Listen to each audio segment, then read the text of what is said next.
लोगों को सुविधाएं घर बैठे मिले, इसके लिए हमने बहुत से पोर्टल बनाए। और बल्कि मजाक में कुछ लोगों ने हमको कहा ये पोर्टल की सरकार है। हमने स्वीकार किया कि ये पोर्टल की सरकार है। अगर हमारी ये 100 से ज्यादा ऐप और पोर्टल नहीं बनते तो हम घर बैठे बेटियों की शादी में जो 71,000 रुपया देने की बात कही वो पहुंचा नहीं सकते थे।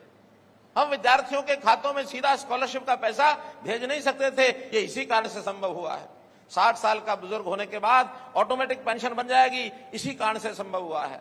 और 12.5 लाख हरियाणा के लोगों को नए राशन कार्ड एक क्लिक से बन जाएंगे, ये इसी कारण से संभव हुआ है।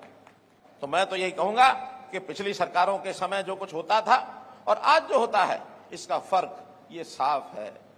भय, भ्रष्टाचार और जिस प्रकार से भाई भतीजावाद पिछली सरकारें करती थी, हमने उसमें से निजात पाई है, उसमें से बाहर निकले हैं।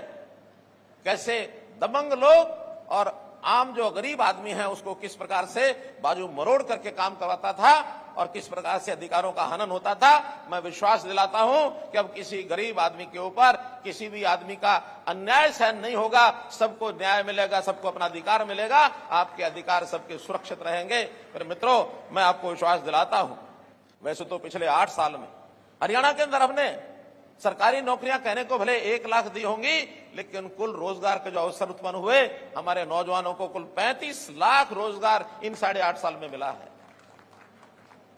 ये जो जिस प्रकार का भ्रामक प्रचार एम्प्लॉयमेंट को लेकर के हमारे कांग्रेस के मित्र करते हैं, एक मैगजीन को इन्होंने थोड़ा इशारा कर रखा कि भाई इतने % दिखा दो, इतने दिखा दो, और हरियाणा में 35%, 40% यहां तक बेरोजगारी दिखाते हैं।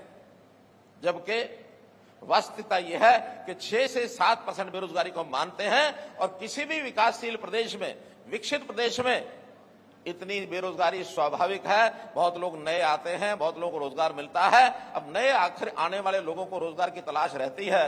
कुछ लोग एक रोजगार अपना छोड़ करके दूसरे रोजगार में जाते हैं। तो ये जो बीच का जो एक जिसको कहना चाहिए बीच का एक फेज होता है, इस समय में इस बेरोजगारी को हम बेरोजगारी नहीं कहते हैं, हम इसको आगे बढ़ा रहे हैं।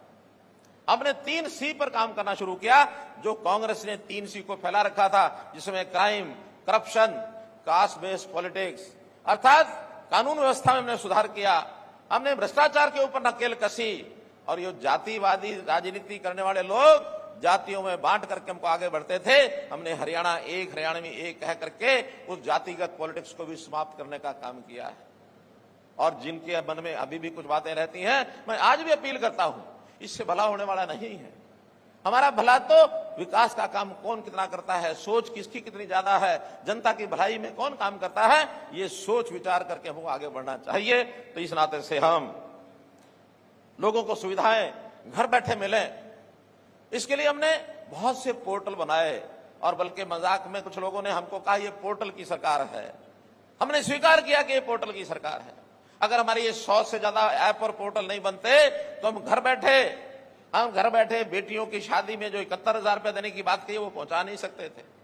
हम विद्यार्थियों के खातों में सीधा स्कॉलरशिप का पैसा भेज नहीं सकते थे। ये इसी कारण से संभव हुआ है।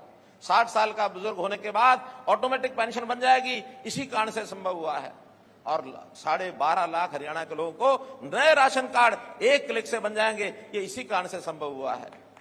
बहुत ऐसे काम इस ऐप्स और पोर्टल से सिद्ध हुए हैं, क्योंकि हमने हर परिवार की पहचान बनानी शुरू की है कि हर परिवार उसका एक फैमिली आईडी होगा। उसकी पहचान उसके परिवार के सदस्य कितने हैं, उनकी आमदन कितनी है, कौन आदमी रोजगार कर रहे हैं, कौन बेरोजगार हैं, कितने बुजुर्ग हैं, कितने बच्चे पढ़ाई कर रहे हैं, ये सारी जानकारी हमको फैमिली आईडी से मिलती है।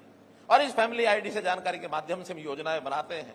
योजनाएं बना के जो वो गरीब आदमी सरकारी खिड़की पर पहुंचकर योजना का लाभ नहीं उठा सकता, उसको घर बैठे उसकी योजना का लाभ मिलता है।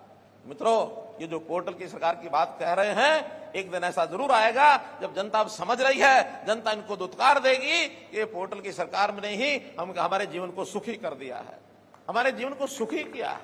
तो इसलिए मित्रों, भाई बहनों, इन बातों को हमने ध्यान रखना है। हमने जैसा कहा, हरियाणा एकमात्र प्रदेश ऐसा जो वृद्धावस्था पेंशन सबसे ज्यादा आज भी देता है, 2750 रुपए मासिक। और मैंने घोषणा की है बहुत जल्दी इसको हम 3000 रुपया करने वाले हैं। हमने जो है परिवार में जो आदमी अस्वस्थ हो जाए इलाज की जरूरत पड़ जाए, प्रधानमंत्री जी ने आयुष्मान भारत की योजना चला करके 5 लाख रुपए का बीमा हर एक का ये सुनिश्चित किया कि उसको इलाज नहीं कराना, उसको इलाज करा करके खर्च नहीं करना पड़ेगा। केवल इतना ही नहीं, जो लोग इस श्रेणी में आने से रह गए थे उनकी संख्या भी हमने बढ़ाई, और जो 15.5 लाख हरियाणा के परिवार थे हमने चिरायु हरियाणा योजना बना करके उसको 30 लाख तक पहुंचाया है मित्रों, डबल किया है।